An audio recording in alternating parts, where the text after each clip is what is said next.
Welcome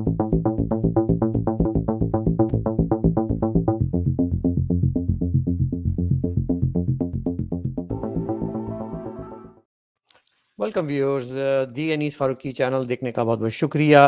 कल और परसों और तरसों और कई दिनों से एक ही बात, एक ही टॉपिक हमारे जहन में चल रहा है। Being a Canadian, being citizen of north America, वो है जिस तरह का एक एफबीआई ने प्लॉट फॉइल किया है, एक असैसिनेशन अटेम्प्ट गुरतवत सिंह पन्नू पे की है, जो कि खालिस्तानी रहनुमा कहलाए जाते हैं, और हरभजीत सिंह निजर जिनका कत्ल सरे बीसी में हुआ था, उनके ख़ास रफ़ीक के तौर पे उनको जाना जाता है, तहरीक के एक साथी के तौर पे जाना जाता है।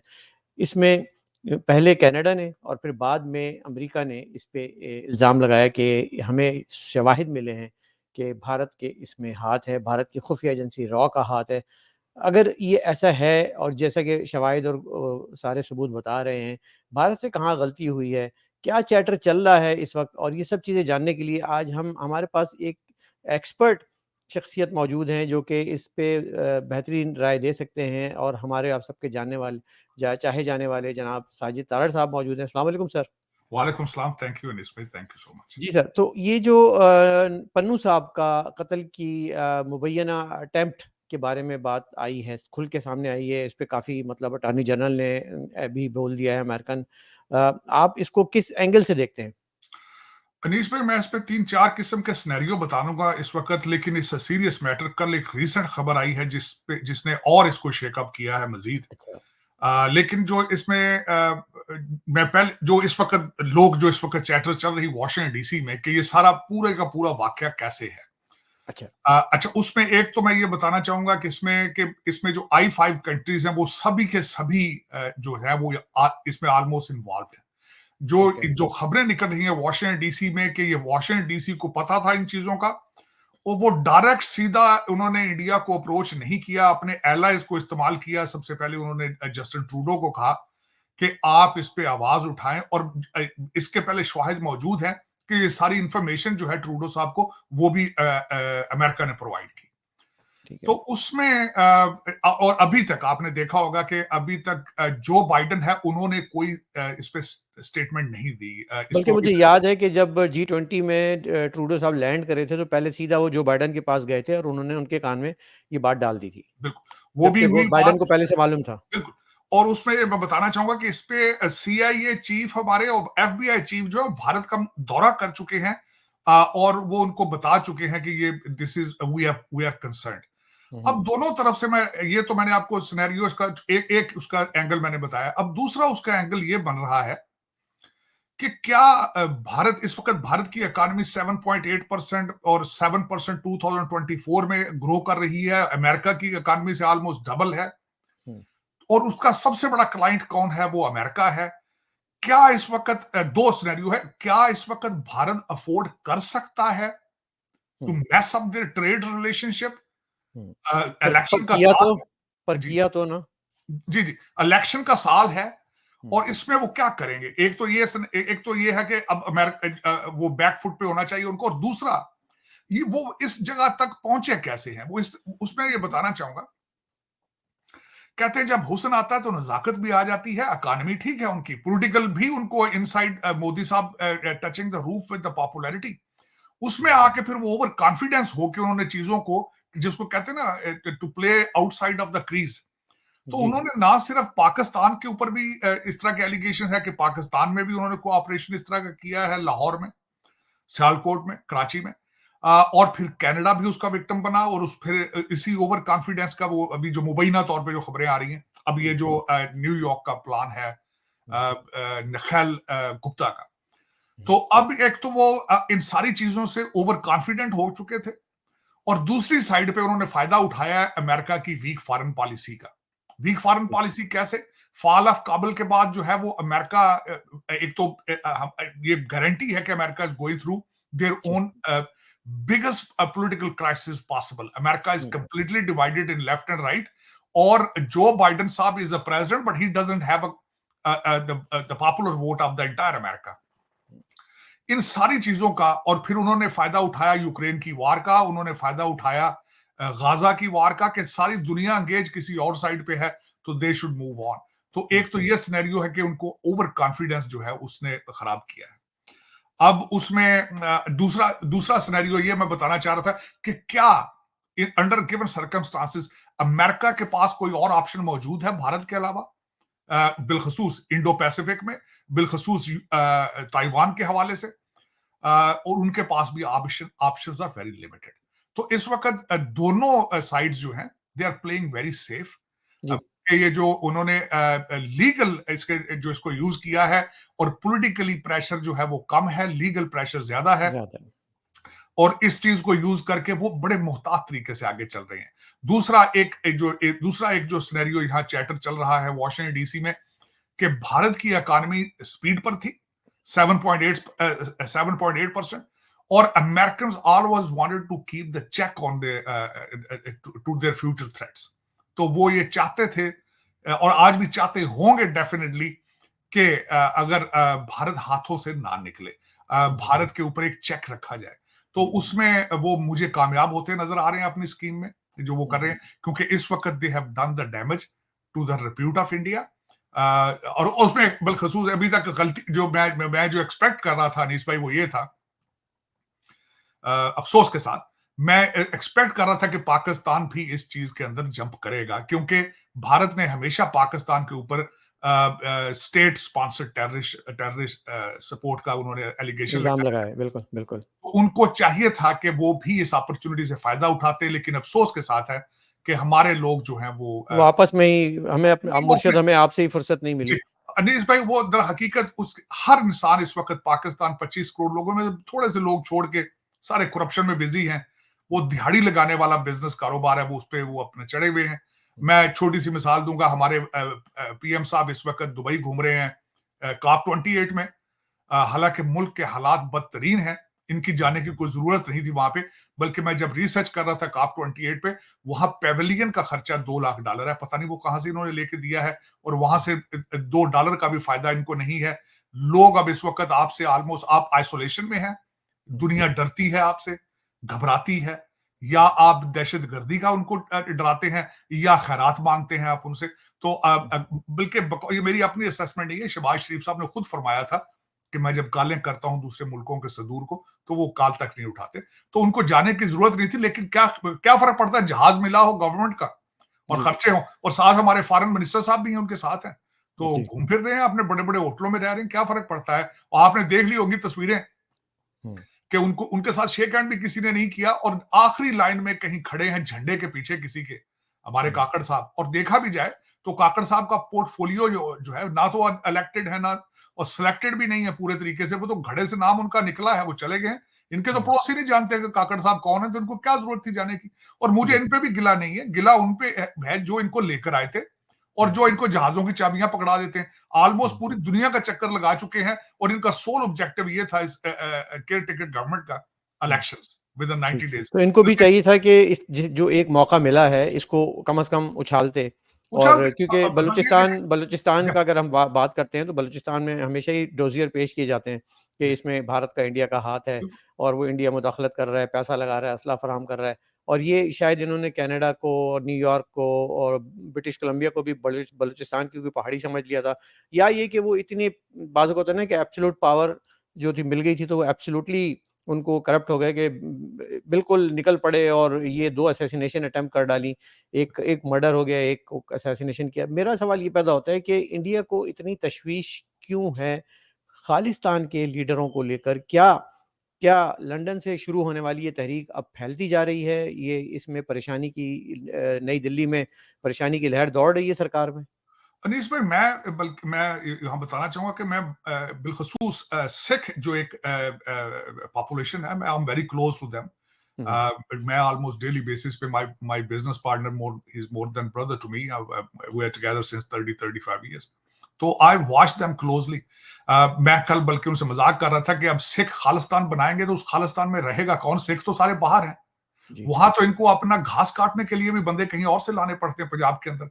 मैं लुधियाना गया हूँ, बड़े बड़े जलंधर गया हूँ, वहां पे सिख तो आपको मिलते ही नहीं है। सारे जो लोग बिहार से, राजस्थान से आके मजदूरियां करते हैं। लेकिन जो मैंने देखा है कि खालिस्तान, अगर इसको हकीकत पसंदाना भी देखा जाए, कि आइदर इट इज पॉसिबल, मेरे ख्याल मैं नहीं इस चीज को समझता कि खालिस्तान इज पॉसिबल। और दूसरा ये है कि खालिस्तान अगर होता भी तो इसको कोई इतनी सपोर्ट हासिल नहीं है। मैंने बड़े बड़े कदावर लोगों को वॉशिंगटन डीसी में मिला जिन्होंने ये मूवमेंट शुरू की थी कभी, तो लेकिन ये कि इसको, और जो इस वक्त सिर्फ चंद लोग जो वो भी कनाडा में बैठे हैं उनकी सपोर्ट हासिल है, वो भी मैं अगर इसको ना कहा जाए कि एक फैशन ही बन चुका है कि ड्राइंग रूम डिस्कशंस के लिए खालिस्तान। वो ठीक है, लेकिन जो मेरा इशारा है ना वो ये कि इसको फिर क्या जरूरत थी हेडलाइंस बनवाने की। मैं ये गलती मैं कहता हूं, मेरी नजर में जो है कि ये बैड इंटेलिजेंस रिपोर्ट्स है डिप्लोमेट्स की। मैं यहां ये बताना चाहूंगा कि डिप्लोमेट्स हमेशा रिपोर्टें बताते हैं अपने जॉब्स को अपनी रखने के लिए, इस तरह की।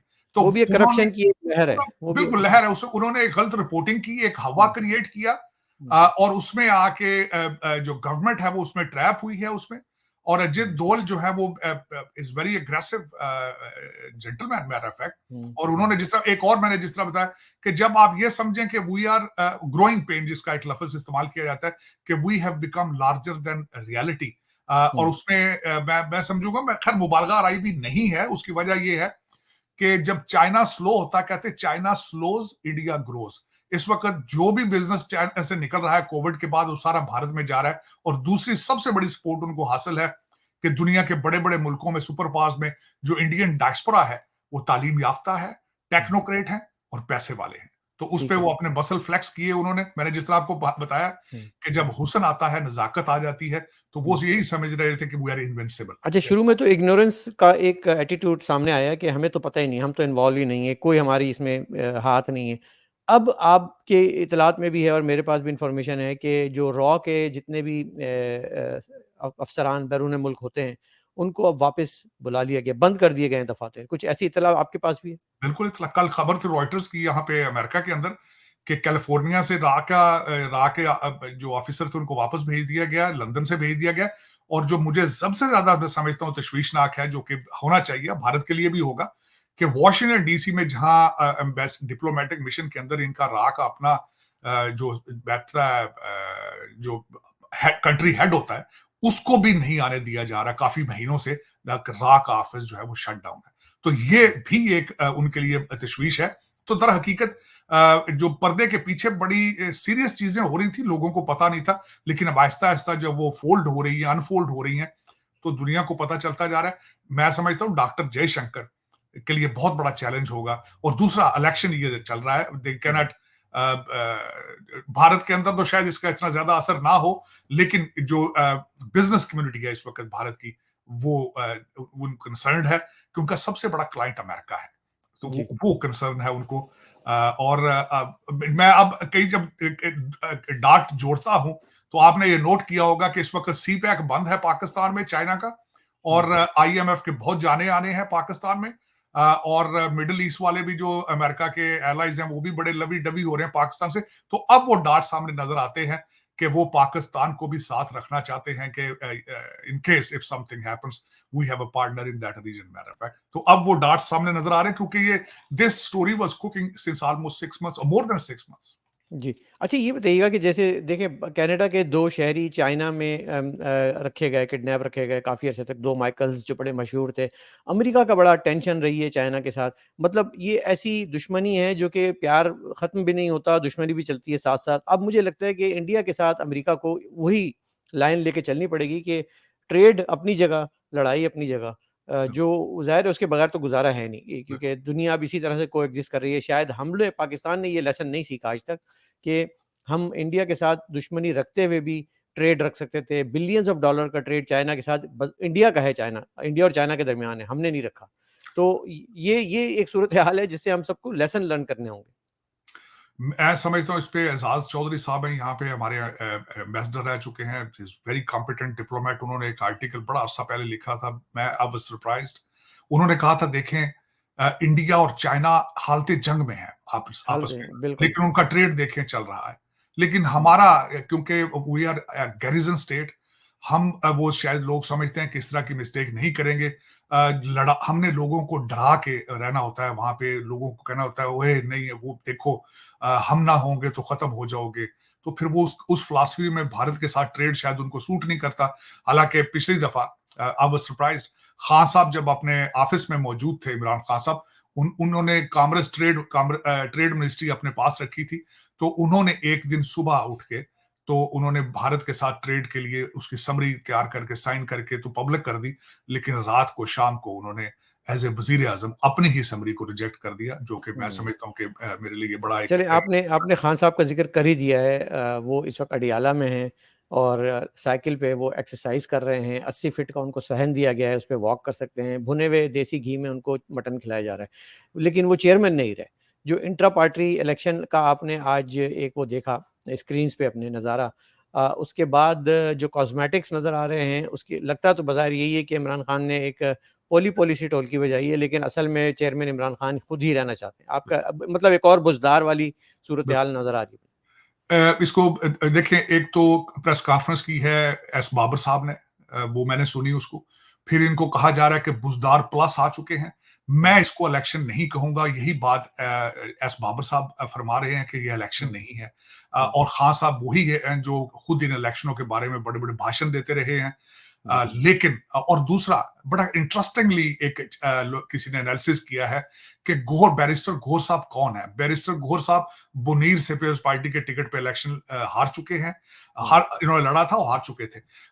और दूसरा ये कहा जा रहा है कि कुछ अरसे के लिए पीटीआई को, पीपल्स पार्टी को लीज पे दे दिया गया है। वो इस तरह, क्योंकि अच्छा, जो गौहर साहब हैं वो एतजाज आसन साहब के ऑफिस से रिलेटेड थे, उनके हुँ, शागिर्द रहे हैं। और उसके बाद आपने देखा होगा कि खान साहब ने फैसला किया है कि टिकट भी वकीलों को दूंगा और उन्होंने पार्टी भी वकीलों को दे दी है। तो उसमें जो दूसरी मैं कहूंगा, सरदार अब्दुल लतीफ खोसा साहब हैं, वो भी पीपल्स पार्टी के हैं। हुँ, एतजाज आसन साहब भी पीटीआई से हैं। मुनीर हुँ, साहब भी पीटीआई से आए, पीपल्स पार्टी से आए हैं। तो ये जी, देखा जाए तो ये वाकई ही है कि खान साहब ने पार्टी जो है वो लीज पे दी है कुछ अरसे के लिए पीपल्स पार्टी को। लेकिन मैं पाकिस्तान में खैर इस वक्त अगर अनीस भाई मुझसे ऑनेस्टली पूछें तो यहाँ जिस मैं कंट्री में बैठा हूं, ये तकरीबन 235 साल की डेमोक्रेसी की हिस्ट्री यहाँ मौजूद है। और यहाँ पे democracy is not working properly. Pakistan में तो हमने ये प्रोसेस शुरू ही नहीं किया। जी, पाकिस्तान की हर सियासी पार्टी एस्टेब्लिशमेंट के पेट से पैदा हुई है और उनकी मर्जी और उन्हीं के टर्म्स पे चलती है। जी। किस पार्टी ने इंटर पार्टी इलेक्शन करवा के कोई चेयरमैन बदल दिया हो या कोई अपना बानी या अपना नया प्राइम मिनिस्टर ले आए हों? हमें मालूम है कि ये इस बारी इस प्राइम मिनिस्टर आएगी, अगली बारी इसकी प्राइम मिनिस्टर की आएगी, तो ये एक तरह की डेमोक्रेसी में अभी हम अपने इब्तिदाई घुटनों-घुटनों चलना सीख रहे हैं। खान साहब का फ्यूचर क्या देख रहे हैं? आपकी क्या आपको नज़र आ रहे हैं 8 फरवरी के इलेक्शन में कोई किरदार है, बल्ले का निशान है? लोगों की क्या इसमें आप इन्वॉल्वमेंट देख रहे हैं? अनीस भाई, इसको मैं गार्डियन का, लंदन में गार्डियन ने एक आज इसमें आर्टिकल लिखा है पाकिस्तान के इलेक्शंस के बारे में। और उसके ऊपर जो उन्होंने तस्वीर लगाई है नवाज शरीफ साहब की, जिसमें उनके हाथ के ऊपर कबूतर बैठा है, हुँ, उसमें उन्होंने बिल्कुल क्लियरली बता दिया है कि इलेक्शन की क्रेडिबिलिटी क्या होगी। मेरे ख्याल में इलेक्शन के रिजल्ट पहले आ चुके हैं। तकरीबन हुँ, 70 से 80 सीटें नवाज शरीफ नून लीग की होंगी। हुँ। तकरीबन 60-65 सीटें पीपल्स पार्टी की होंगी। और उसके बाद टूटी फूटी 30-35 अलाइसिस बना के इधर-उधर अलायंस पकड़ के बनाए। हाँ, हुँ, हाँ, किसी को 2/3 मेजोरिटी नहीं दी जाएगी कि अगर 2/3 मेजोरिटी दी जाए तो हो सकता है पाकिस्तान में कोई हालात बेहतर हो जाए। लेकिन hmm, that is not in the intention of the ruling elite. तो हुँ, उसमें इलेक्शन का रिजल्ट पहले आ चुका है। ये मेरे अल्फाज नहीं है, ये गार्डियन ने आज लंदन में कहा है, जो कि it's a hmm, big institution है। हुँ, लेकिन उसमें अफसोस के साथ है कि पाकिस्तान में, जिस तरह मैं एक छोटी सी मिसाल दूंगा कि कल एक इलेक्शन अफ्रीकन एक कंट्री में हुए हैं, तो वहां पे जो जीतने वाले थे उन्होंने कहा कि मेरे 59% वोट आए हैं, तो लेकिन पता चला है कि टोटल वोट कास्ट ही 46% हुए हैं। तो इसी तरह का हुँ, रिजल्ट है ये हुँ, हुँ, पाकिस्तान में।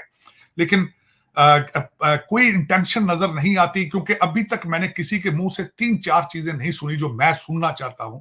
हुँ, किसी ने आज तक ये नहीं बताया कि कौन सी प्रोडक्ट हम यहां बनाएंगे और उसको हुँ, एक्सपोर्ट करेंगे और इकॉनमी होगी। हुँ, फिर दूसरा हुँ, नंबर, पाकिस्तान एग्रीकल्चर कंट्री है, तो उसका क्या फ्यूचर है। तीसरे बिल्कुल, नंबर पे इस वक्त दुनिया तरक्की कर रही है तालीम से। जी, भारत की तरक्की का सिर्फ और उसके डायस्पोरा की स्ट्रेंथ होने की सिर्फ वाहिद सीक्रेट है Indian institute of technology, Indian institute of management. तीसरे मैंने किसी के मुंह से अभी तक अपने यूथ को, अपने ह्यूमन रिसोर्स के ऊपर इन्वेस्टमेंट की मैंने बात किसी से नहीं सुनी। Artificial intelligence is the future of the country, of the world.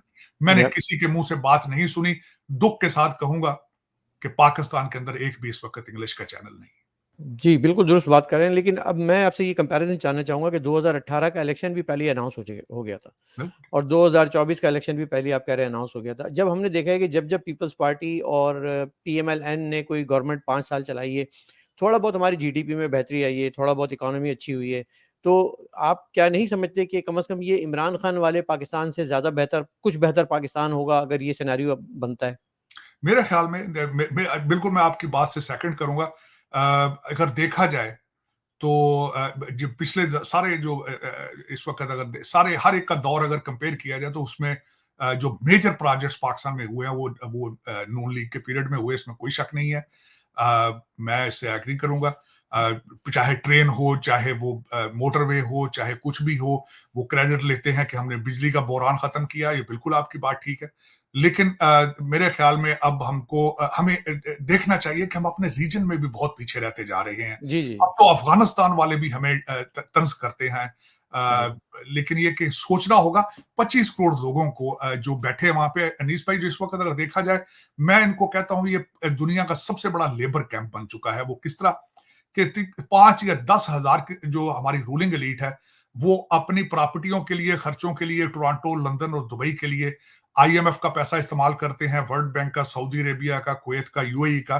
किस्तें जो है वो 25 हुँ, करोड़ लोग देते हैं। वो लोग इनको देते एक हैं। लेबर कैंप बना दिया उन्होंने। हुँ। दुख के साथ है, लेकिन उन्हीं 25 करोड़ लोगों को सोचना होगा कि हमें जिहाद की तलकीन करने वाले अपने इनके सब बच्चे लंदन या टोरंटो पढ़ रहे हैं। बहुत-बहुत शुक्रिया साजिद तार साहब, आज सैटरडे आपने हमें जॉइन किया और बहुत सारे हासिल गुफ्तगू की। आपसे सिलसिला जारी रहेगा इंशाल्लाह आने वाले दिनों में भी। नाज़रीन, हमारा प्रोग्राम आज यहीं तक का था। अनीस फ़ारूकी को इजाज़त दीजिएगा। चैनल को लाइक, सब्सक्राइब ज़रूर कीजिएगा और इस यूँ ही हमें देखते रहिएगा। हँसते-मुस्कुराते रहिए, खुश रहिए।